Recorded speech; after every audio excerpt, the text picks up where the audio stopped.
O vídeo daí. Boa tarde a todos. Boa tarde. Não é que eu falo da morte, você tem que ficar com medo. O tema não é esse hoje. Não é esses dois aqui já não?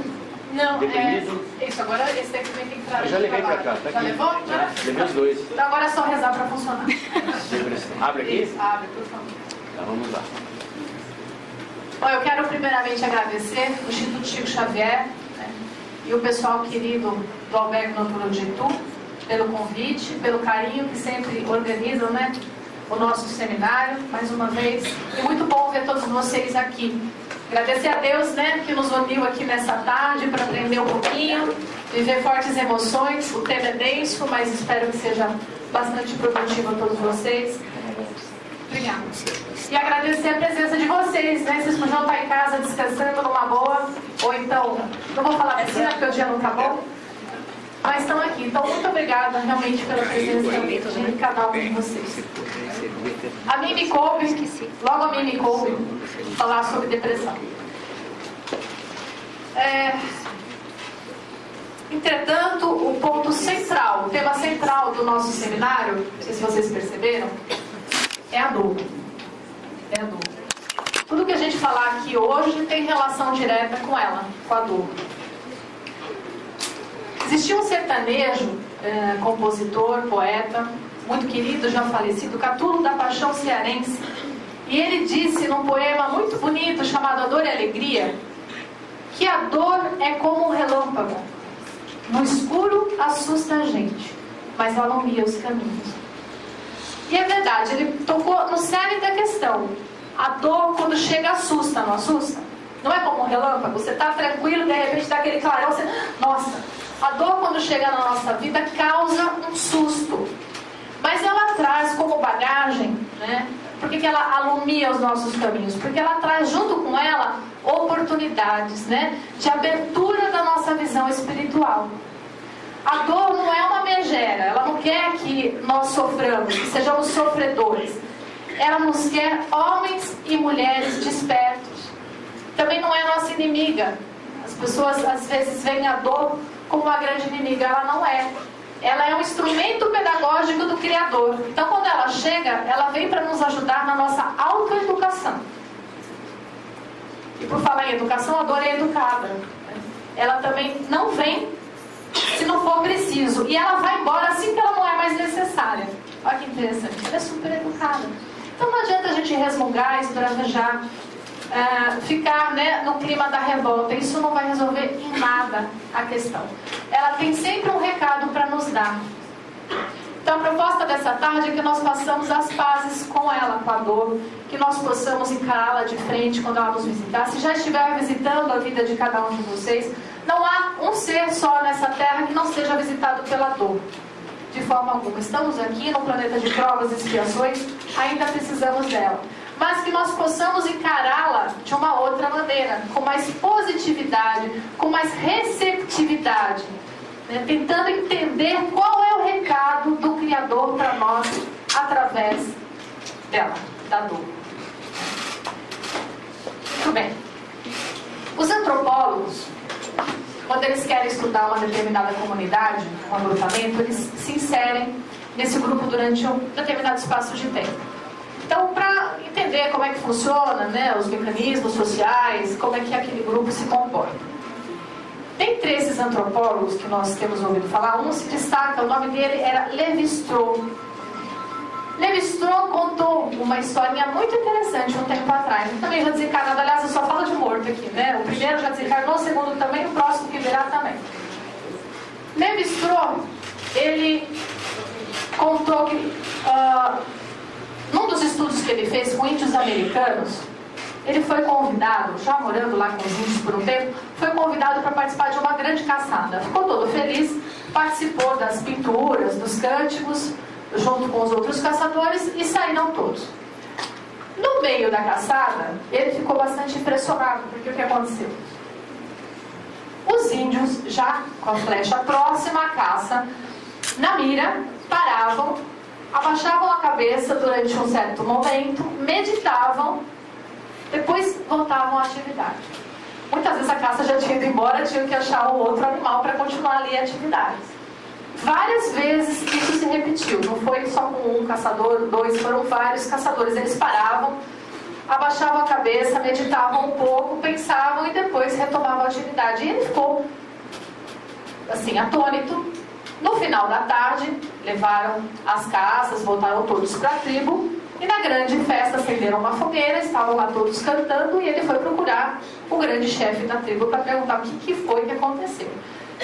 Então, chegou o cacique e falou: olha, por que os seus caçadores, os caçadores dessa tribo, param na hora de atirar a flecha durante algum momento e começam a pensar, a meditar? O que é isso? E o grande chefe explicou: olha, quando um índio percebe que ele esqueceu a sua alma, ele para, medita. Quando ele percebe que a alma chegou, ele continua a caçar. Ficou assim impressionado e o cacique falou: você não entendeu? Para caçar, nós não estamos caçando só com o corpo. É muito mais que isso, a alma tem que estar junto. Então, é um ato espiritual, porque a gente tem que estar grato à Mãe Natureza que está nos oferecendo esse alimento. E tem que caçar com responsabilidade. Não é de qualquer jeito. Não é um ato maquinal. Maquinal, eu que coloquei, não falou maquinal. Enfim. Num grande seminário que eu estive há 3 anos atrás, sobre educação, o filósofo Ney Lobo contou essa história pra gente. Ele diz: realmente é isso que está acontecendo. Nós esquecemos a nossa alma. Só que, diferentemente dos caçadores daquela tribo, nós não estamos meditando suficientemente sobre isso. Nós estamos parando um pouco a nossa vida para meditar sobre nós. Nós somos uma alma. Bacana, né? Em várias religiões espiritualistas, obviamente, se fala isso: nós somos alma. Nós já sabemos disso, não sabemos, Marcelo, que nós somos alma? Vânia? Você sabe? Muito bem. Mas nós vivemos como almas encarnadas ou nós vivemos como se não fôssemos almas encarnadas e sim apenas um corpo biológico a atuar no mundo material que precisa se desenvolver para consumir e viver e não ter doença, né, Tadeu? Não pode ter doença. Porque esse é o nosso objetivo, né? Ter saúde, conforto, bem-estar, consumo. Dentro desse quadro, poder, né? E muita tranquilidade. Agora, essa é a vida da alma ou é a vida do corpo só? E é nisso que nós vamos ter que pensar. Em qualquer doença, hoje eu vou falar sobre depressão especialmente, mas em qualquer doença, em qualquer ação, seja na saúde, na alegria ou na doença, né? Nós temos que pensar a nossa realidade existencial. Somos alma. Quando eu li pela primeira vez o livro No Mundo Maior, não sei se vocês devem conhecer, Psicografia de Chico Xavier, ditado por André Luiz, eu fiquei bastante impressionada com a informação central que tem nesse livro. André Luiz conta que, durante diversos encontros no mundo espiritual com outros orientadores, ele foi informado de que o grande mal do século, o grande mal da pós-modernidade seria a loucura, a alienação mental, os problemas psíquicos de toda a ordem. Esse livro é da década de 40, de 1947. Vejam vocês, naquela época, acreditava-se que o mal do século ia ser o quê? Câncer, doenças cardíacas. E realmente foi durante um bom tempo, né, o grande mal, que mais causava, enfim, inválidos pelo planeta. Hoje, Tadeu, como é que eu mudo isso aqui? Só apertar? É só apertar o botãozinho? Só do meio. Só do meio? É, né? É. Tá. Hoje, a Organização Mundial de Saúde já afirma que a depressão é considerada a primeira causa de incapacidade entre todos os problemas de saúde que existem no mundo. Então, se nós formos pegar o número de incapacitados, a maior parte são os depressivos, em algum grau, seja de leve, moderado ou grave. E aí surge uma pergunta: será que nós realmente estamos mais doentes mentalmente? Ou será que agora a medicina avançou e os diagnósticos estão mais precisos, então nós estamos realmente entendendo o que é uma doença mental? E o que vocês acham? Hã? Vocês acham que agora a medicina avançou, por isso tem mais diagnóstico, ou nós estamos realmente mais doentes? Mais doentes. Estamos mais doentes? Estamos. Pois é. Estamos muito mais doentes. né? Em número de câncer, em número de depressão, sim, em número de suicídios, em número de diabéticos, aumentou assim, assustadoramente o número dessas doenças, assim, comparativamente ao número mundial de seres humanos. Muito bem, realmente a coisa complicou, a gente está bastante enrolado. Tem acontecido que, infelizmente, né, a grande profecia trazida por André Luiz naquele livro está realmente se concretizando. E é muito triste, sem sombra de dúvida. Quando nós falamos em grandes síndromes que atingem hoje as pessoas, a medicina dividiu-as em 5 grandes grupos. São as síndromes ansiosas, as síndromes depressivas, as síndromes psicóticas, as síndromes neuróticas, tem mais um subgrupo que eu não estou lembrando agora, síndromes maníacas. São essas 5. Dentro desses 5 grandes grupos, nós vamos ter N fobias e problemas, etc. e tal. Só dentro desse grupo da depressão, nós vamos ter 7 subtipos, para vocês terem uma ideia. Então, eu vou falar de depressão de uma forma bem geral. Não vou falar desses 7 subtipos, até porque eu não vou dar uma aula aqui sobre depressão. Não é essa a minha intenção. Mas, eu quero chamar a atenção de vocês para um detalhe bastante importante. Embora exista esse diagnóstico assustador hoje no planeta, vamos ter que falar sobre o que não é depressão, entender o que não é. Porque há uma confusão no senso comum, uma confusão muito séria, e que pode causar mais danos, né, do que auxiliar. Por exemplo, tristeza não é depressão. Vocês ficam tristes? A gente tem que ficar... Se vocês ficam tristes, vocês são saudáveis. A tristeza faz parte do movimento emocional normal do ser humano. Há que se ficar triste, temos que ficar tristes. Porque senão somos psicopatas. Aí sim, né, a coisa complica. Temos que ficar tristes. Só que essa tristeza, assim, isolada, ela então não é um sintoma, mas ela pode vir junto com outros sintomas, e aí a gente vai começar a ter que prestar mais atenção nisso. Não faz muito tempo uma senhora me procurou e disse: olha, a minha irmã está em depressão porque o marido dela morreu faz 1 ano, e ela chora pelos cantos da casa e não quer mais participar das festas, não quer mais sair com a família, fica lá isolada. Então eu perguntei: mas fora a tristeza e o isolamento, o que mais que ela tem? Ela come? Tem um apetite danado. Tá. Ela dorme, assim, dorme poucas horas, mas dorme. Legal. Tá bom. Então apresentou mais isso? Não, nada. Não tem. Então ela não tem depressão, ela tem luto. E o luto é normal, né, Vânia? A Vânia vai falar sobre o luto daqui a pouco. Luto é normal. Temos que elaborar o luto e temos que ter um tempo para a elaboração do luto. 1 ano? É patológico 1 ano? Não é. Depois de 2 anos a gente vai começar a analisar. Até 1 ano não é luto patológico. Essa senhora vai ter que ter um tempo para entender que aquele que ela investia o amor não está mais ali, realmente não vai voltar. Então esse amor que fica ali circulando sem ter mais aquele objeto querido vai voltar para ela, causa essa tristeza toda, e ela vai ter que reinvestir este amor no mundo. Então aí que tem aqueles casos clássicos que a gente conhece, daquelas senhorinhas que passam a fazer crochê na igreja, né? Encontram outras maneiras de amar. E aí este amor que volta para o mundo, o que acontece a partir daí? Elaborou-se o luto, porque é um amor que tem que ser movimentado. Então ela melhora, ela passa a viver novamente, porque ela voltou a amar. Existe o luto patológico? Sim.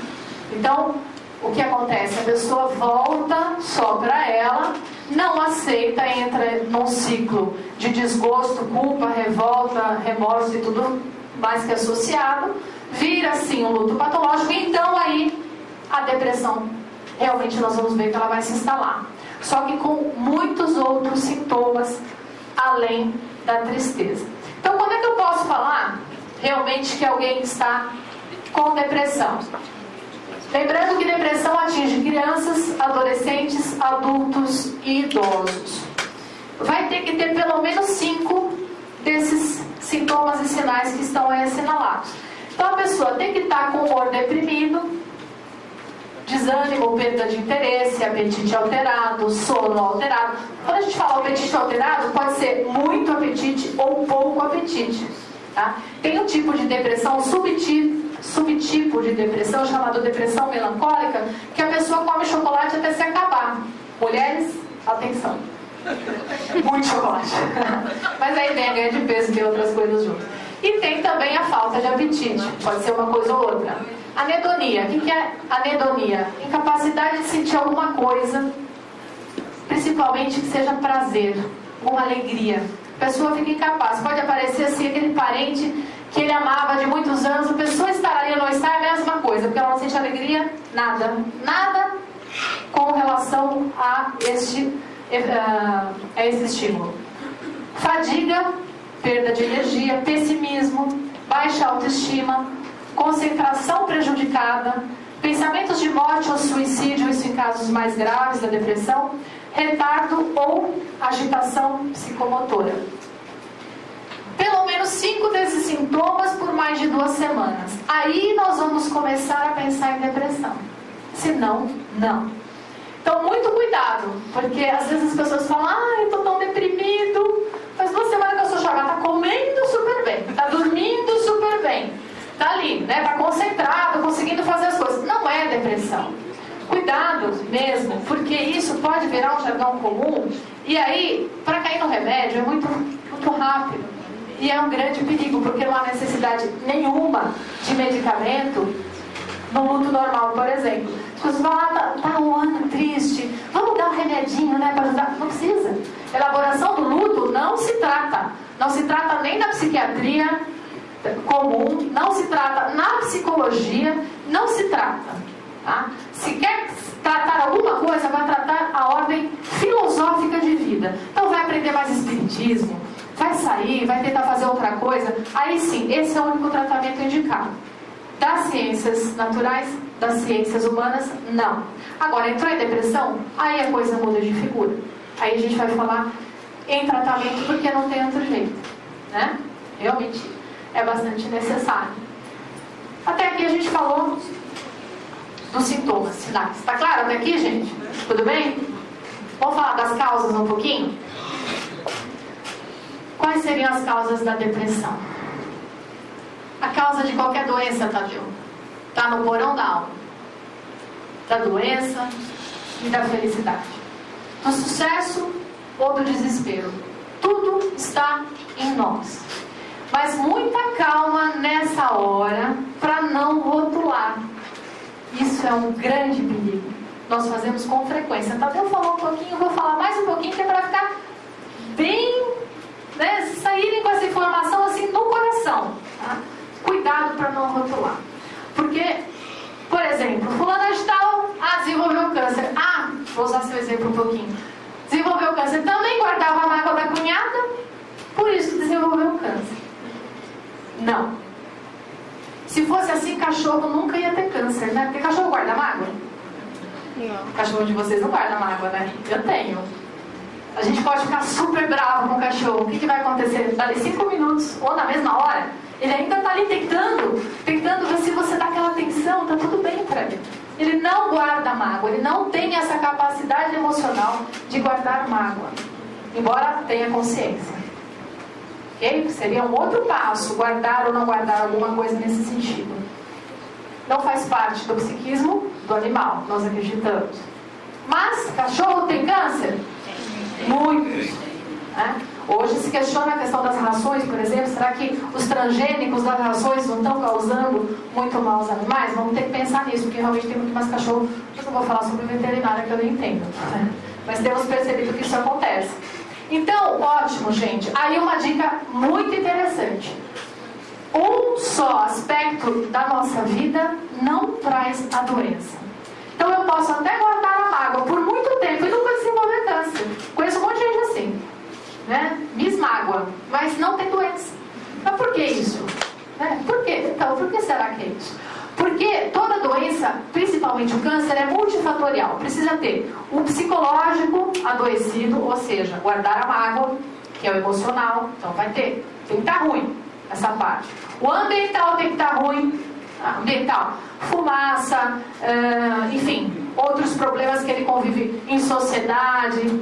Bom, é uma questão ambiental. Genética, tem que vir com a genética que propicie o desenvolvimento do câncer.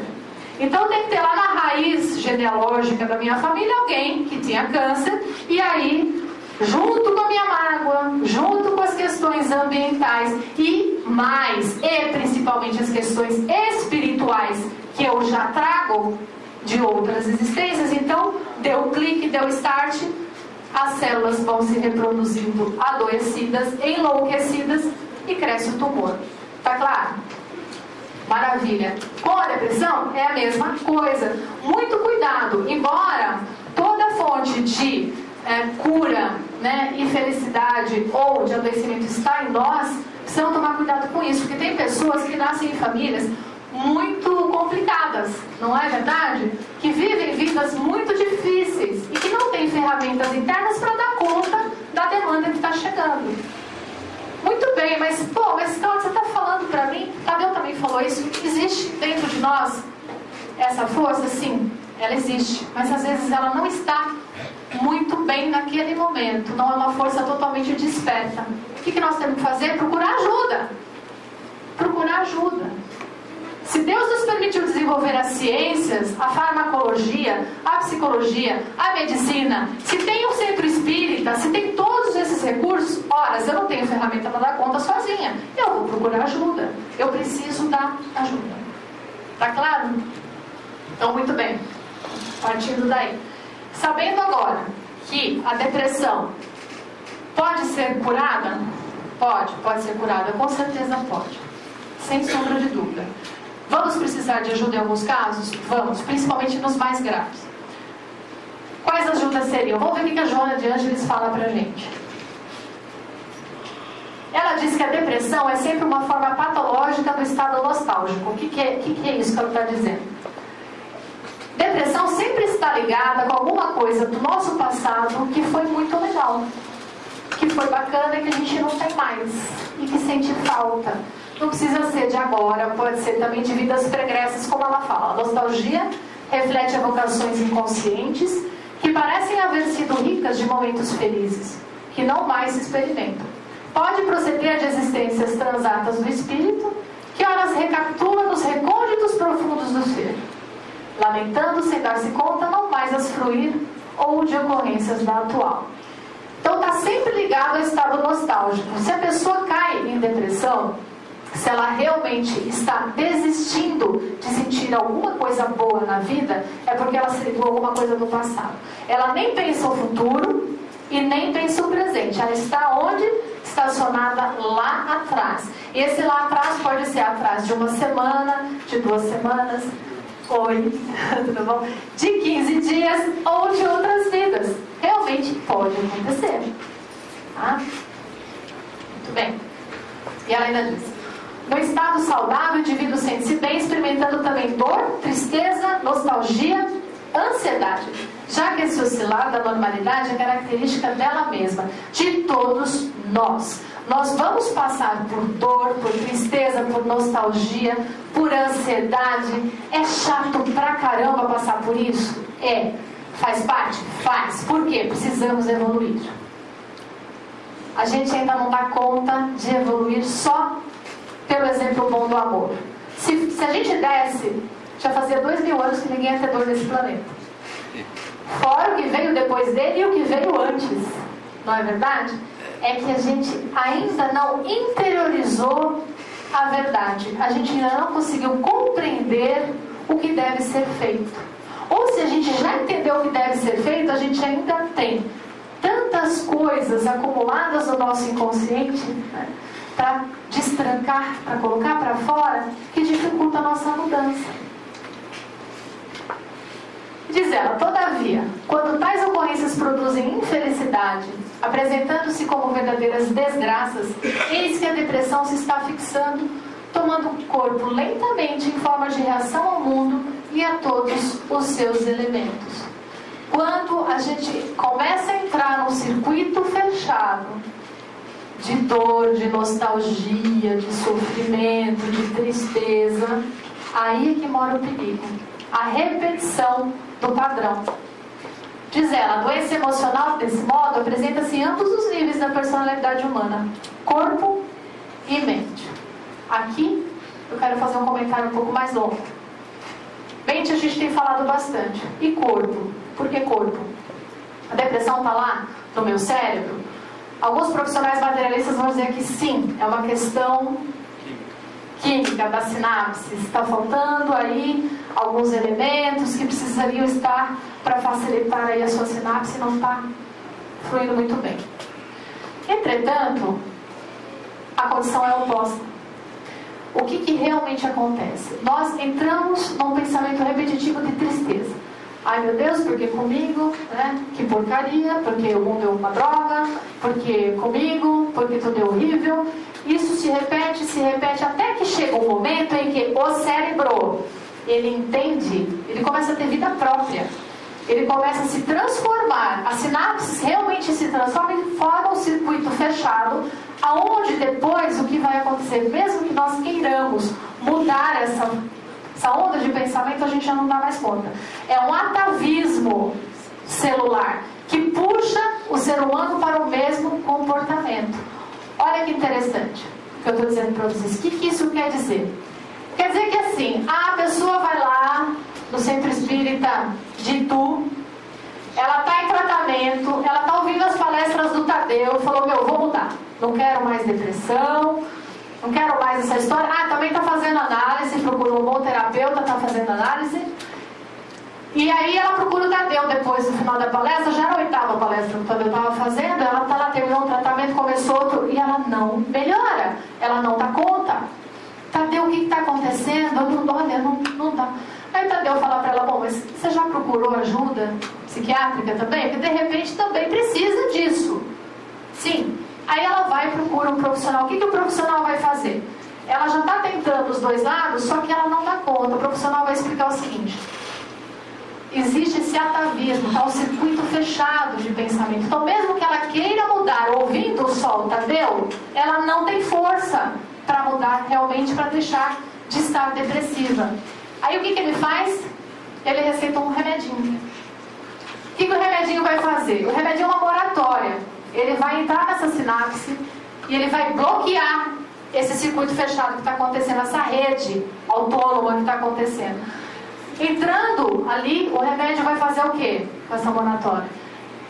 Ele vai parar. A pessoa vai deixar de pensar tanto no sofrimento e na tristeza dela. Aí é hora do quê? O que o médico tem que falar? Sai correndo. Eu desamarrei você da corda, tá? Isso o remédio vai fazer. Desamarra a pessoa daquela corda que ela estava amarrada. Agora sai correndo, muda. Porque se ela não mudar, o que vai acontecer? Vai voltar. Ela vai criar tolerância e o remédio já vai começar até a não fazer efeito, vai precisar aumentar a dose. Se tirar, está dependente e vai cair em depressão espírita. O que é sair correndo? Sair correndo é o seguinte, então vamos dizer, aquela pessoa que tomou o medicamento, saiu do consultório, passou na farmácia, tomou o remédio começa a fazer efeito, e aí ela chega lá, né, nosso amigo de Júpiter, fala, bom dia, você tá bom? Que legal que você tá aqui, né? Sentindo essa alegria mesmo. E aí fala até pra ele, nossa, você viu o dia como tá bonito? Ele falou, mas tá chovendo. Não, mas o dia tá legal, vamos lá. E aí ela começa a fazer atividades, volta lá, ouvir o Tadeu, já tá mais animada, testando o que o Tadeu tá falando. A vida dela vai mudando. Dali 2 meses o médico fala, bom, então agora vamos diminuir um pouquinho, porque você tá super bem. Vamos ver como é que você fica. E ela continua encontrando com eles e vai melhorando, tira o remédio, sarou. Por que sarou? Por causa do remédio? Não, ela sarou porque ela mudou. Ela mudou a forma de ser e existir nesse mundo. Por isso que ela sarou. Por isso que está na nossa alma a nossa cura. Mas às vezes a gente precisa de ajuda. Um outro exemplo, a pessoa sai do consultório, passa na farmácia, começa a tomar o remédio e o remédio vai me curar. O remédio vai me curar. Encontra um rapaz de Júpiter. Como é que é teu nome? PC. PC você ficou, vai ficar marcado. Careca de Júpiter, não tem jeito, né? Encontrou com ele. Nem. O cara já não sei se ele é legal. Aí encontrou o Tadeu. Tá lá vendo o Tadeu falar, começa a falar, pô, mas o Tadeu fala tanto, né? Meio chato, não sei o que eu tô fazendo aqui. Porque quem vai me curar é o remédio, né, Tadeu? Não é esse tratamento, acho que eu nem vou continuar por aqui. Aí encontra outra pessoa no meio da rua, começa a fazer fofoca. Aí fala da sogra de um, do cunhado do outro sempre, né? Que o outro é corintiano, que hoje já devia ser corintiano. E aí, então, como é que fica o circuito mental da pessoa? O mesmo. Ela quer manter esse atavismo. Ela quer sustentar esse atavismo. Ela não quer sair dele. Então, tirar o remédio, depressão. Isso se não causar a bendita da tolerância, vai ter que ir aumentando dose e vir com outras coisas, enfim. Tem pessoas que não dão conta e caem, infelizmente, né, no crime do suicídio. Tá claro isso? Essa era a pausa que eu queria dar. Então, corpo e mente é nesse sentido. Por isso que temos que entender bem. O remédio, às vezes, é necessário? É. Ferramenta sagrada, o remédio, muitas vezes. Muito. Mas não podemos ficar dependentes dele, de jeito nenhum. Porque a cura está em nós. E ela diz, imprescindível, portanto, que o paciente entre em contato com o seu conflito, que o libere, desse modo superando o estado depressivo. Bárbaro. Entrar em contato com o nosso conflito. Ninguém quer olhar para ele. Por isso que eu falo da morte, Tadeu. Eu falo sobre coisas que ninguém quer falar. Ninguém quer olhar para a morte, né? Ninguém quer olhar para o nosso lixo. Nós temos um lixo interno. E esse lixo tem que ser visto. Mas vejam. É o adubo da nossa vida, o nosso lixo. Ele é ótimo. Nós temos que ter ainda um lado ruim, porque estamos aqui bárbaro. Então vamos olhar para ele, beleza, agora aqui isso aqui eu tenho que ajustar, isso aqui está bacana, isso aqui aumentar, vamos potencializar aqui. Importantíssimo. Vamos sair do automático. Lembra do índio que para caçar, espera, porque ele quer sentir a própria alma? A gente tem que se sentir como nós somos, almas. Refletir sobre isso. Qual é o nosso papel aqui? Por que nós estamos aqui? De onde nós viemos? Para onde nós vamos?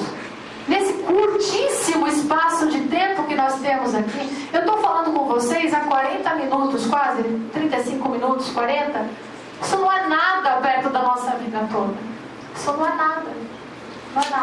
Mas estar podendo falar aqui para vocês hoje é muito importante para mim. É muito legal poder falar com vocês. Isso é muito importante mesmo, e é o meu presente. Então vamos curtir o presente, mas tendo essa noção de temporalidade. Aqui o espaço é curto, temos que aproveitar com coisas boas. Senão depois, como disse o Chico Xavier, qual é o maior sofrimento do espírito no além mesmo? Ele explicou pra gente, o maior sofrimento do espírito no além é a consciência do tempo perdido. É isso. E ela continua, diante de alguém que realmente se interesse pelo seu problema, o paciente pode experimentar uma explosão de lágrimas. Todavia, se não estiver interessado profundamente em desembaraçar-se da couraça refletiva, fechando-se outra vez para prosseguir na atitude estoica em que se apraz, negando o mundo e as ocorrências desagradáveis, permanecerá ilhado do transtorno depressivo. É o que eu expliquei ali atrás.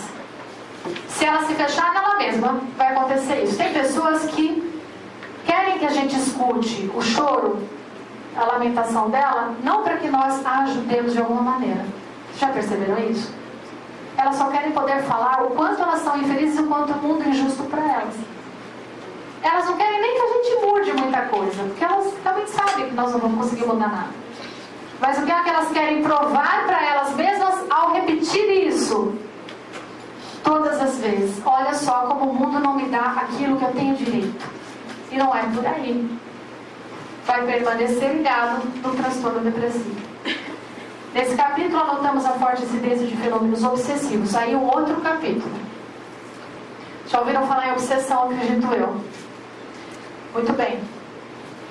Gente, o obsessor conosco, full time, o tempo todo, existe. Existe. Não quer dizer que nós somos obsediados, tá? Mas eles estão sempre tentando. Tem aqueles, que o Kardec fala lá, tem aqueles que não tem o que fazer. Né? Os espíritos falam no livro dos espíritos, não tem o que fazer, vai esse mesmo. Tá? Já que não tá, vai esse mesmo. Tem outro que realmente tem ligação e fala, eu não vou sair do teu pé, chula, eu vou ficar com você, você vai ver só como é bom.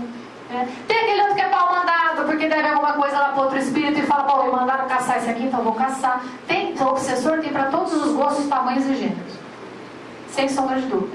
Agora, deixar fazer ninho na cabeça que não pode. aí não dá, né? Esse é que é o grande problema. Quando essa ligação vai ficando cada vez mais forte. E na depressão é muito comum que aconteça. Por quê? A pessoa está nesse circuito fechado, quem vai chegar junto nesse circuito? Quem está na mesma frequência. Os desencarnados que estão emitindo ondas no mesmo tom, na mesma frequência. E aí o que vai acontecer? Potencializa o problema. Você está um pouco triste? Vai ficar muito triste. Porque vem a tua tristeza, a tristeza do José, do Abraão, do Leôncio, da Maria. Aí o bicho pega. O bicho pega, olha que responsabilidade, né? Muito bem, abrindo espaço para o suicídio ou se fixando a partir do transtorno psicótico, direcionando o paciente para a etapa trágica da autodestruição. Então a Joana está explicando o quê? Tanto a pessoa, por uma obsessão grave, pode chegar ao suicídio, como também num transtorno psicótico a gente está falando de loucura. Está falando da esquizofrenia e da paranoia, principalmente aqui. No final, diz ela: seja, porém, qual for a gênese desses distúrbios, é de relevante importância para o enfermo considerar que não é doente, Tadeu, mas que se encontra em fase de doença, trabalhando-se sem autocomiseração nem autopunição para reencontrar os objetivos da existência. Muito bem, sem autocomiseração nem autopunição. Aí está falando de duas coisas: sem ter piedade, pena de si mesmo, isso não leva ninguém a nada, e nem culpa. E eu vou ampliar um pouquinho essa questão da culpa, se vocês me permitirem, né? Culpa para mim é um pouco diferente da culpa que as pessoas usam no senso comum. A culpa é positiva no primeiro momento. Porque o que é a culpa? No dicionário, se vocês forem ver, vocês vão descobrir. A culpa é a tomada de consciência do erro. É importantíssimo que a gente sinta culpa, porque senão, de novo, psicopatas à vista. Precisamos sentir culpa no primeiro momento, que é a nossa consciência do mal realizado. Depois deste primeiro momento da culpa, a gente tem duas direções possíveis: o remorso ou a reparação. Tá? Remorso, de novo, circuito fechado, pensamento. A gente acha que está pagando uma conta se autopunindo, o que é uma grande inverdade. A gente não paga nada através do remorso. A gente só acerta a conta com a lei divina na reparação. Muito bem. Reparação, gente, vem de uma palavra do grego chamada metanoia. Metanoia no grego quer dizer mudança de mentalidade. Isso é reparação. Então, quando nós mudamos a mentalidade, vamos para o mundo fazer coisas boas, nós estamos reparando. Ah, mas eu fiz mal para o José. José morreu. Lascou. Só me sincero, né? Como é que eu vou reparar alguma coisa? Lascou. Só o remorso agora. Não, porque o José é irmão do Abraão, do Constantino, da Maria, da Josefa, e todos os outros nós podemos aprender a amar. Amando o mundo é o que importa. Não há amor que cobre uma multidão de pecados, falou Pedro? Muito bem, por aí. Sem esforço pessoal, muito dificilmente será encontrada uma fórmula ideal para o reequilíbrio, mesmo sob a terapia dos neurolépticos, disse ela no final, que eu já tinha comentado a respeito. Muito bem. A decisão realmente cabe a nós, de buscar ajuda, de mudar, né, os nossos pensamentos, tomar outra frente, outra estrada. Realmente a decisão é nossa. Agora, se nós acreditamos ou não em nós, isso tem que ser cuidado, isso tem que ser trabalhado. Porque eu tenho que acreditar em mim. Eu tenho que acreditar que eu dou conta de estar aqui nesse planeta hoje, encarnada na figura de Cláudia, esposa do Daniel, mãe de 2 filhos, espírita, enfim, e tudo mais o que eu faço por esse mundo. Eu tenho que acreditar que eu dou conta, porque se eu não acreditar, não vai ter jeito. Agora, uma certeza que eu tenho, que eu vou falar para vocês: Deus acredita em cada um de vocês. Senão eu não teria criado vocês. Já imaginou Deus criando alguma coisa que ele não acreditasse que fosse vingar? Não dá, né? Ele acredita em mim e em vocês. E se Deus acredita, como é que a gente ousa duvidar? Não é um absurdo? Eu vou finalizar com um vídeo que eu quero passar para vocês. O texto está em espanhol. Eu ouvi pela primeira vez e é o recado que eu gostaria realmente de deixar marcado para vocês hoje. Esse texto foi escrito por um cantor e poeta argentino, também já desencarnado, como todos os outros que eu citei, né? André Luiz também já foi, Chico, enfim. Também já desencarnado. Esse argentino muito querido fez letras com músicas maravilhosas. Numa fase da vida dele, a mulher foi viajar com a filha e o avião caiu, morreram as duas. Logo depois ele teve o diagnóstico de câncer. E depois de tudo isso, um pouco antes dele morrer, já com esse diagnóstico, ele escreveu esse texto que ele mesmo está narrando nesse vídeo e que eu traduzi e coloquei as legendas para vocês porque estava sem legenda. Depois, se alguém quiser com a legenda, eu posso passar por e-mail. Ok? Vamos ver. Ah, não é aqui, né? Agora é aqui. Vai. Vamos ver se ele vai passar aqui. Não passou também, Tadeu? Vamos passar pelo outro lado. Está lá em cima já. Mas não puxou, você viu? Tem que aumentar o som na caixa aí. Tem que aumentar. Estás distraído. Distraído de la vida que te puebla. Aumentar o som? Tienes corazón, Tem coração, cérebro, alma e cerebro, alma espírito. y espíritu. ¿Ustedes quieren que eu leia ou não? No puedes sentirte pobre y Quer? desdichado. Bom, vamos lá. Distraído de la vida Distraído em relação à vida que te rodeia, golfinhos, bosques, mares, montanhas, rios. mares, montañas, ríos. No caigas en lo Não caias como caiu teu irmão, que sofre por um único ser humano, quando no mundo existem agora 7 bilhões. Además, no es tan malo. Além de tudo, não é assim tão ruim viver só. Eu fico bem, decidindo a cada instante o que eu desejo fazer. Y gracias a la E soledad, graças à solidão, conheço-me, que é algo fundamental para viver.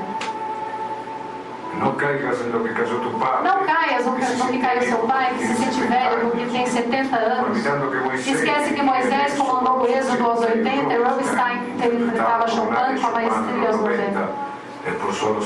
Isso só para citar 2 casos conhecidos. Não estás deprimido. Não estás deprimido, estás distraído. Por isso acreditas que perdeste algo, o que é impossível, porque tudo te foi dado. Não fizeste um só cabelo da tua cabeça, portanto não pode ser dono de nada. Além disso, a vida não te tira coisas, a vida te liberta de coisas. Te alivia para que você voe mais alto, para que alcances a plenitude. Do útero ao túmulo vivemos numa escola, por isso que chamas de problemas são lições. E a vida é dinâmica, por isso está em constante movimento. Por isso que devemos estar atentos ao presente.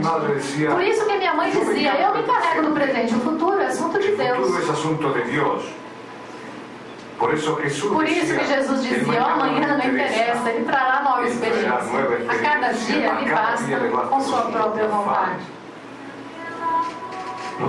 Não perdeste nada. Aquele que morre simplesmente está adiantado em relação a nós, porque para lá vamos todos. Além disso, o melhor é o amor que segue no teu coração. Quem poderia dizer que Jesus está morto? Não existe morte. Existem mudanças. E do outro lado te esperam pessoas maravilhosas. Gandhi, Michelangelo, Whitman, Santo Agostinho, a Madre Teresa, teu avô, minha mãe, que acreditava que a pobreza está mais próxima do amor. Porque dinheiro nos distrai com coisas demais e nos machuca porque nos torna desconfiados. Não encontras a felicidade e ela é tão fácil. Só deves escutar teu coração antes que ele intervenha a tua cabeça. Que está condicionada pela memória. E complica tudo com coisas velhas. Com ordens do passado. Com prejuízo que adoenta, que acorrenta. Cabeça que divide, quer dizer empobrece. Cabeça que não aceita que a vida é como é e não como deveria ser. Faça apenas o que amas, com amor e será feliz. E aquele que faz o que ama está benditamente condenado ao sucesso. Que chegará quando deve chegar. Porque o que deve ser será e chegará naturalmente. Não faças nada por obrigação, nem por compromisso, sino por amor. apenas por amor. Entonces habrá Então plenitud. terás plenitude. E nessa plenitude, tudo é possível. E sem esforço, porque é movido pela força natural da vida. A que me levantou quando caiu o avião que levava minha mulher e minha filha, e me manteve vivo quando os médicos me deram 3 ou 4 meses de vida. Deus te tornou responsável por ser humano, por um ser humano que é tu mesmo. A ti deves fazer livre e feliz. E aí depois poderá compartilhar a vida verdadeira com todos os outros. Lembra-te de Jesus. Amará teu próximo como a ti mesmo. Reconcilia-te contigo. Coloca-te em frente ao espelho e pensa que essa criatura que está vendo é uma obra de Deus. E decide agora mesmo ser feliz, porque a felicidade é uma aquisição. Não é algo que chegará de fora. Aliás, a felicidade não é um direito, e sim um dever. Porque se você não é feliz, estará levando amargura para todos os que te amam. O único homem que não tinha talento nem valor para viver mandou matar 6 milhões de irmãos judeus. Existem tantas coisas para experimentar, e a nossa passagem pela terra é tão curta, e sofrer é uma perda de tempo. Temos que desfrutar a neve do inverno, as flores da primavera, o chocolate de peruja, a baguete francesa, os tacos mexicanos, quanta coisa, tá dando fome, cadê o café? Os mares, os rios de vinho chileno, o futebol brasileiro, o charuto seu povo. Temos de desfrutar as 1001 noites, a Divina Comédia, Don Quixote, Pedro Páramo, Bolero de Manzanero, a poesia de Whitman, Mahler, Brahms, Ravel, Debussy, Mozart, Chopin, Beethoven, Caravaggio, Rembrandt, Velázquez, César, Picasso, Tamayo, entre tantas outras maravilhas. E se estás com câncer ou AIDS, pode acontecer 2 coisas. E as 2 coisas são boas. Se a doença ganha, te liberta do corpo, que é cheio de moléstias. Tenho fome, tenho frio, tenho sono, tenho vontades, tenho razão, tenho dúvidas. E se tu vences, será mais humilde, mais agradecido, portanto, facilmente feliz. Livre do tremendo peso da culpa, da responsabilidade e da vaidade. Disposto a viver cada instante profundamente, como deve ser. Não estás deprimido, estás desocupado. Ajuda a criança que precisa de ti. Essa criança vai ser sócia do seu filho. Ajuda os velhos, os jovens lhe ajudarão quando você o for. Aliás, o serviço é uma felicidade segura, como gozar a natureza e cuidar dela para aqueles que virão. Dá sem medida e te darão sem medida. Ama até que te tornes o ser amado. E mais ainda, converte-te no mesmíssimo amor.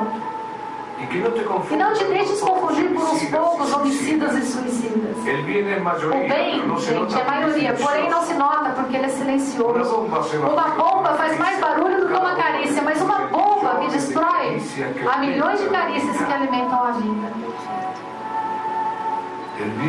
O bem alimenta-se a si mesmo e o mal destrói-se a si mesmo. Se o mal soubesse que é um bom negócio ser bom, ele ia ser bom nem que seja por negócio. Não estás deprimido, estás distraído. Se você escutar o outro, o que ele deve adentro, saberia tudo. Em tudo encontraria algo para ti. Então elevaria-se constantemente. E já não haveria confusões, senão matizes. E nessa serenidade não querias nada. Então encontraria tudo. Estando no presente, diria e farias o que há de dizer a cada momento. E fazer em cada momento natural e graciosamente, sem esforço, o que faria com que tua relação com os outros fosse plena. E o crescer no amor seria mais criativo, sem limites e condições. A ignorância nos faz sentir presos e mortais. É dizer que nos fechamos e limitamos sozinhos. solos. E o medo El nos miedo distrai do distrae del amor. amor. Que é sábio e valente porque sabe que não há nem medidas nem fim. Não estás deprimido, estás distraído das maravilhas que acontecem ao seu redor. Desde o nascimento a colheitas, desde revoluções e concertos, desde campeonatos de futebol até viagens interplanetárias. Não estás deprimido por algo que passou aí, senão distraído de tudo que é agora mesmo. Não estamos deprimidos pela nostalgia, mas estamos distraídos do agora, do amor, do bem. Ele falou tudo. Muito obrigada, gente, pela paciência e pela atenção.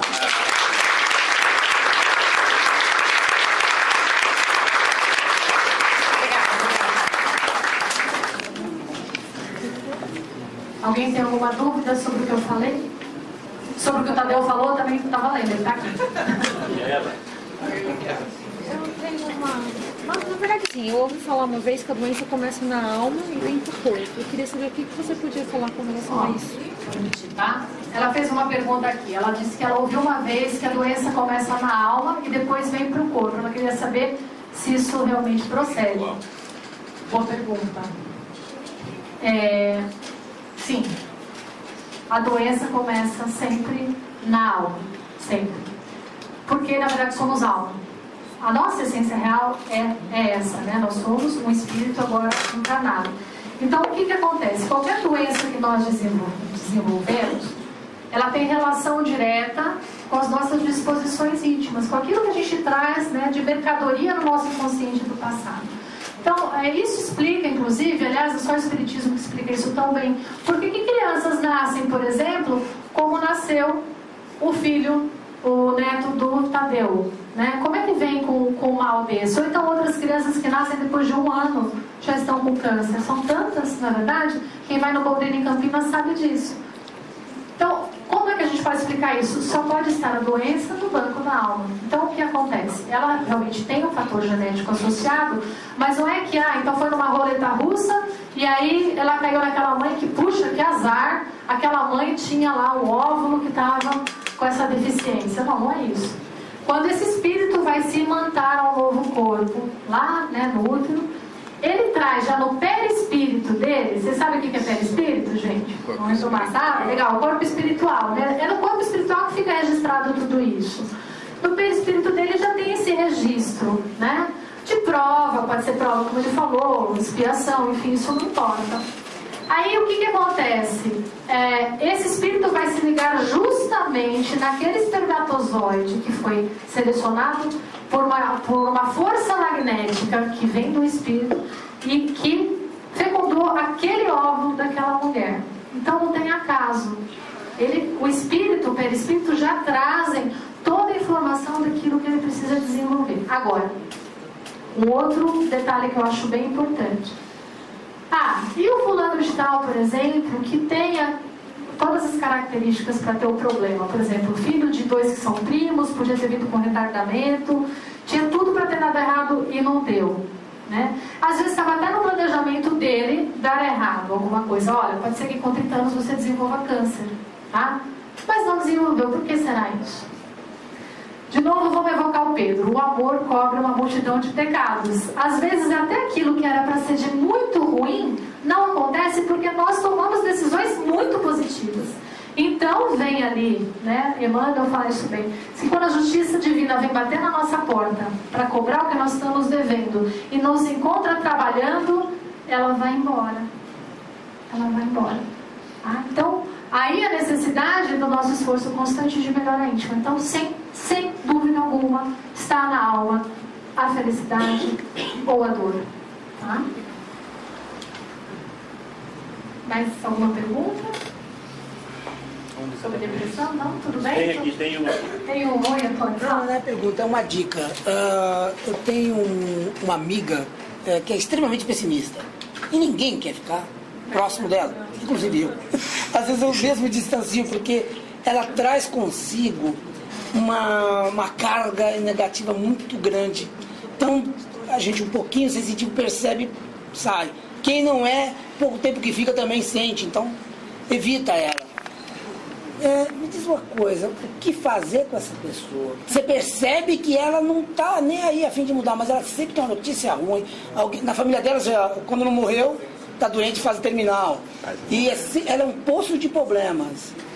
Aí olha para ela, e agora? Gente, comentou assim, a pessoa é muito pessimista. Ela é o pessimismo encarnado. O que fazer com ela? Porque ela acaba afastando todo mundo, né? Como agir com relação a essa pessoa? Aí você me fez lembrar de Jesus mais uma vez. Eu adoro lembrar dele. Diz que Jesus certa vez estava passeando com os seus discípulos e tinha um cachorro apodrecendo na beira da estrada. Estava morto. E tinha urubus comendo, a lagarta já estava aparecendo. Imagina o cheiro, né?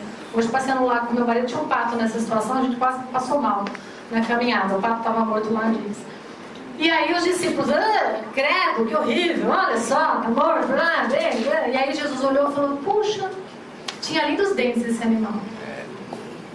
Tinha lindos dentes esse animal. Então, na verdade, o que ele nos ensinou com isso, Antônio? Embora todo esse pessimismo e tal, vamos sempre entrar com um dado positivo para essa pessoa. Não entrar no negativo dela, junto com alguma coisa dela. Mesmo que o que ela esteja falando seja ruim, se você realmente tem uma ótica espírita de vida, você vai achar um aspecto bom. Porque na doença tem coisa boa, na depressão tem coisa boa. Não sei se vocês perceberam, mas a depressão, lá no comecinho, quando eu falo da dor, ela está incluída nisso.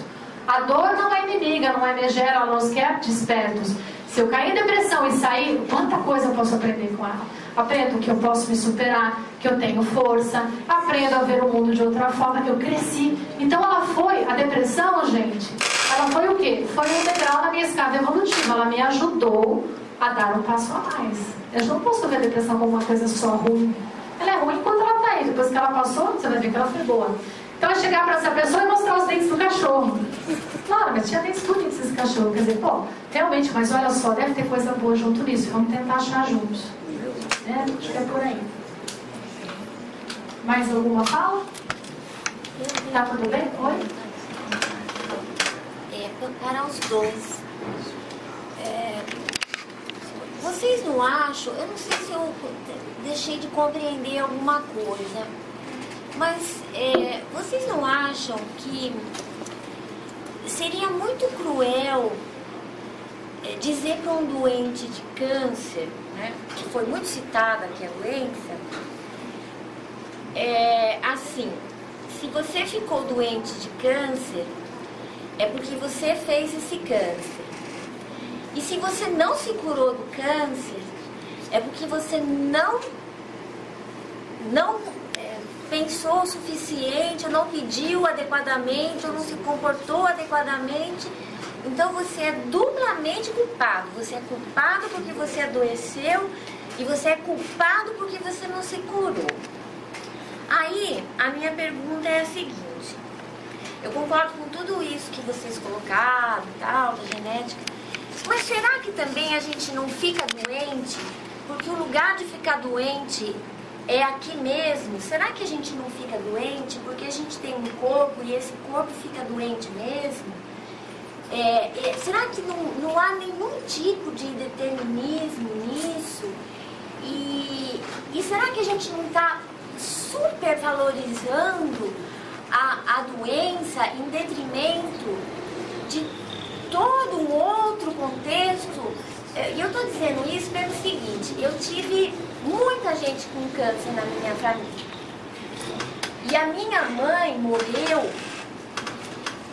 extremamente chateada, porque ela achou que todo mundo vinha com o discurso, né? Não, você vai sarar porque você vai merecer, porque você vai merecer, você vai sarar.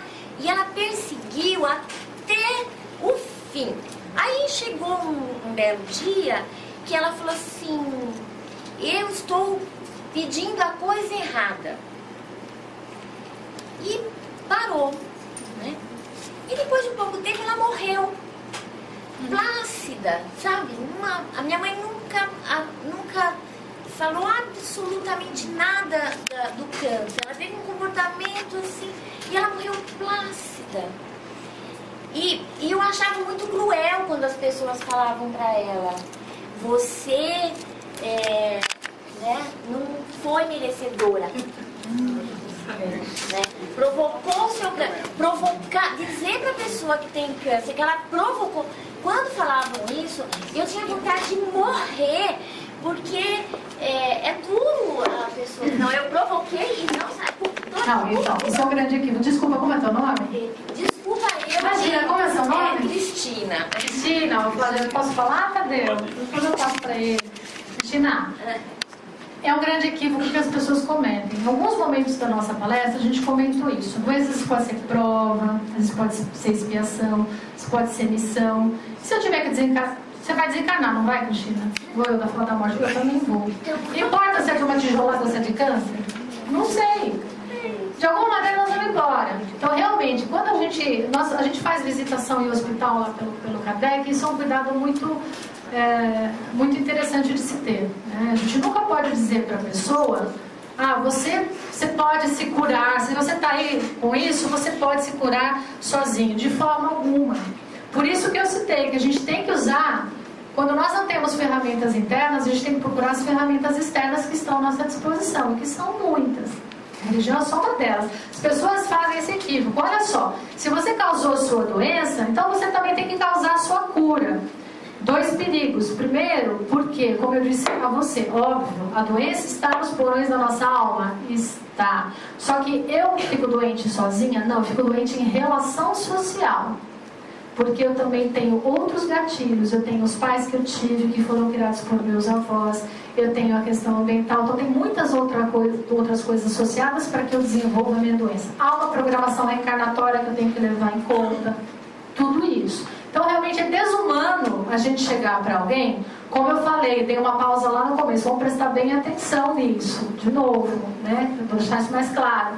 Nós nunca podemos dizer, por exemplo, você ficou com câncer, você teve mágoa. Porque, como eu falei, o cachorro, por exemplo, não teria câncer, né? Não é isso.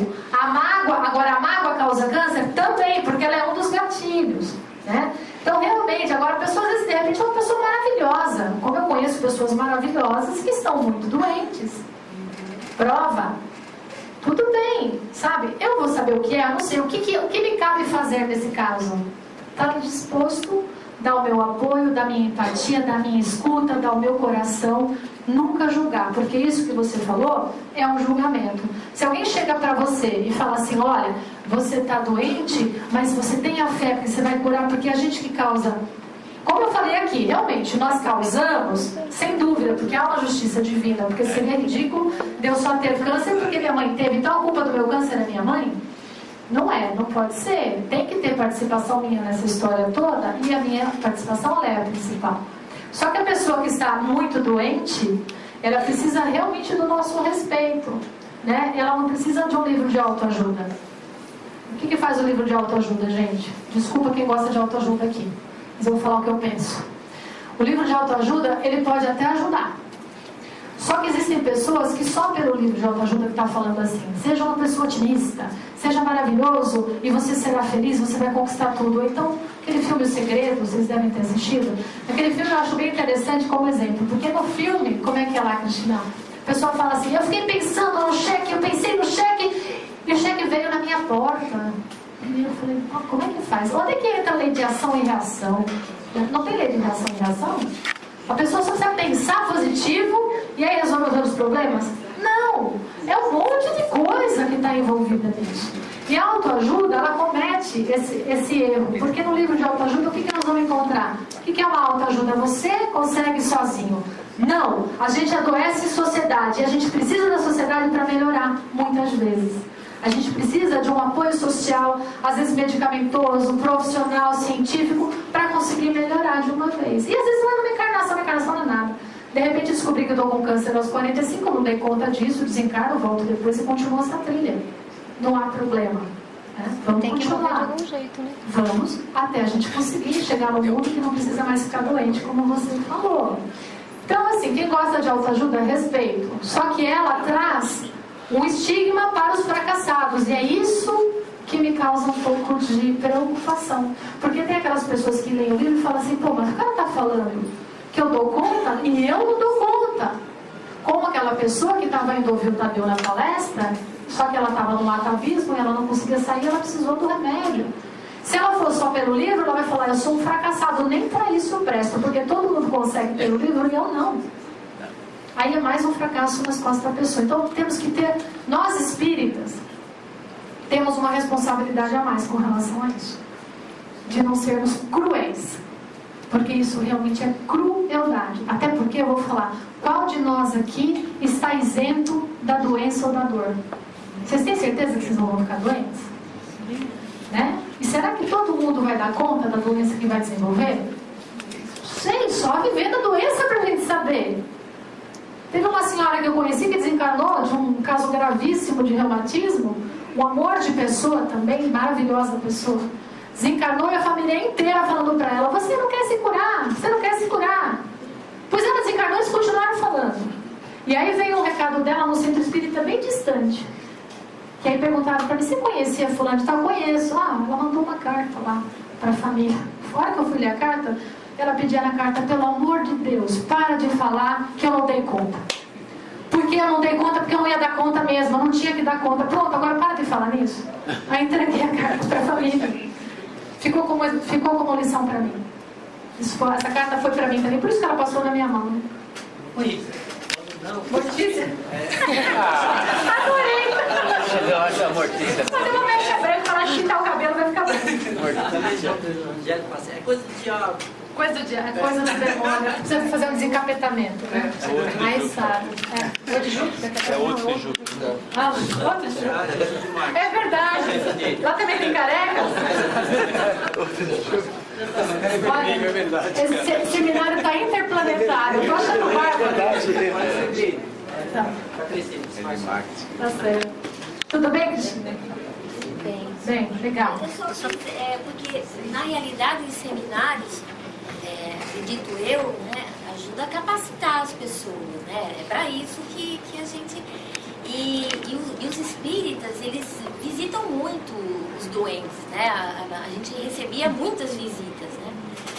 Mas a gente percebia que tinha essa diferença. Alguns chegavam assim, valorizando outras coisas, né? E então na hora, só assim, o doente, ele não precisa escutar. Cris, eu entendi o que você disse. O conceito nosso que a gente está tentando passar para vocês é o seguinte: o problema não é o problema. O problema é como nós encaramos o problema. Então a doença não é um problema. O problema é como nós encaramos a doença. Se você encara a doença como uma oportunidade, uma grande oportunidade de evoluir, pouco importa se ela vai se curar ou não. Importa que você tirou grandes lições da vida. A tua mãe ficou calma na última semana porque ela compreendeu e não precisa fazer mais nada. Compreendeu, encerrou o problema. O rapaz queria se matar aos 8 anos, mas a hora que ele compreende, para de ser problemas. Aquela menina que eu apresentei aqui, a Vitória Martins, ela pediu para a mãe: mãe, será que é errado pedir para Deus para eu dormir e nunca mais acordar? Uma criança de 11 anos falar isso. Cada vez que eu falo isso, eu me arrepio e não está de chorar. E um filho falar isso para o pai. Mas no momento em que ela compreende a missão dela, reparem, ela não pede cura na hora que ela fala. Eu peço para que Deus me dê forças para enfrentar a situação. É isso que nós temos que passar para as pessoas. Força, coragem para enfrentar isso. Agora, se você vai sair dessa ou não, que você vai, você vai. Como eu não sei, mas que você vai, você vai. Então, não compete a mim falar isso. Eu tenho que ter muita compaixão e respeitar o lado do outro. Porque quando é com os outros é fácil. Quando é com você, vai fazer uma tomografia. Só de fazer a tomografia. Só o médico viu, estou pedindo uma biópsia. Pronto, só o nome, o cara já morre de diagnóstico. Não precisa nem ter nada. Espera para ter primeiro. Espera o cara falar, para depois saber o que vai fazer. E quando falar que vamos ver o que nós vamos fazer daqui para frente. Continua aqui. Paciência, uma vez só aconteceu na vida, paciência. Olha, é irreversível, resignação. Mas vá até o último minuto, sendo feliz, convivendo com as pessoas com amor e carinho. É esse o recado. Não é fazer essa apologia à doença, não, e nem ficar, você que causou a doença. Claro, nós temos que saber que nós causamos, para a gente mudar. Eu tenho que mudar o curso da história, senão Senão fica muito fácil jogar só para genética, jogar... Não, eu tenho responsabilidade, claro que nós temos. Então, vamos cuidar da nossa parte. Agora, se vamos sair dessa ou não, aí não depende mais de nós. Vai depender de uma série de outras coisas. Ok? Alguma pergunta mais para a Cláudia? Posso só fazer uma colocaçãozinha rapidinha? Qual o conselho que vocês dariam pela experiência, pelo conhecimento que vocês têm de uma pessoa que é cética em relação à depressão e acha que só a parte medicamentosa que vai tratar, que vai curar ele da depressão? Qual é o conselho que vocês dariam para uma pessoa assim? A pessoa não tem nenhuma busca por espiritualidade. Ela acha que só o remédio vai resolver. Até tem, mas não acredita muito e acha que é só a parte medicamentosa que vai curar ele. Tá. Já está usando o remédio. 22 anos. Então aí já causa uma dependência, mantendo aquele circuito, né? Isso. Tá. Assim, dentro do espiritismo, o que a gente pode indicar? Tratamento à distância? Sim. Às vezes a pessoa não quer ir até a casa espírita, mas você pode ajudá-la através de preces intercessórias em determinadas casas que fazem, nos momentos das vibrações. Vão visitar o que acontece durante as vibrações, né? Numa casa espírita que faz um trabalho legal. Um grupo de pessoas vai estar vibrando e pedindo para que aquele doente seja visitado. Então, durante essa visita, ela é feita, sem sombra de dúvida. Então, a equipe médica que atua junto com a casa espírita vai até aquela pessoa que está doente e vai diagnosticar o problema, né? E a medicina espiritual é muito mais avançada do que a nossa. Então, se houver ali, né, questões obsessivas graves, mas se eles puderem atuar ou interceder para pelo menos brindar a pessoa emocionalmente, eles vão tentar fazer. Para deixar ela com uma curiosidade, né, com uma vontade de despertamento. Você me entende? Durante algum tempo, enquanto eles estiverem fazendo esse trabalho. Geralmente as vibrações são 4 semanas e essa pessoa semanalmente é visitada. Ali é como se fosse o remédio, lembra que eu comentei que ele entra como uma moratória? O tratamento espiritual também vai entrar como uma outra moratória. Você entende? Vai tentar interceptar ali qual que é o cerne da questão, subtraindo os obsessores que provavelmente já estão ligados à pessoa, tirando eles. Então, ele vai começar a pensar solitariamente. E aí há uma chance da pessoa despertar e falar, não, eu não posso ficar só na base do remédio, eu também dou conta por outros lados. Então, assim, dentro da doutrina, a gente vai indicar isso. Agora, uma rede social fortalecedora, o que é? A família, né? Dando apoio, ao diálogo, à conversa, tudo isso auxilia a pessoa, ajuda muito. Né? Psicológico, psicoterapeuta. A pessoa faz psicoterapia, também é importante. Também é importante. Né? Porque aí o que acontece? Realmente o medicamento não vai fazer verão. Né? Ele vai talvez fazer com que a pessoa fique adormecida até o resto dessa encarnação. É o paliativo, porque não vai na causa. Tá? Então, assim, a única dica a mais que eu posso te dar é essa das vibrações à distância, que realmente eu sei, já ouvi muitos casos, ajuda bastante. Obrigado. Cláudia, uma colocação também, porque eu vivi na pele e ainda tem um pedacinho ainda passando, mas graças a Deus já está tudo legal com o meu filho.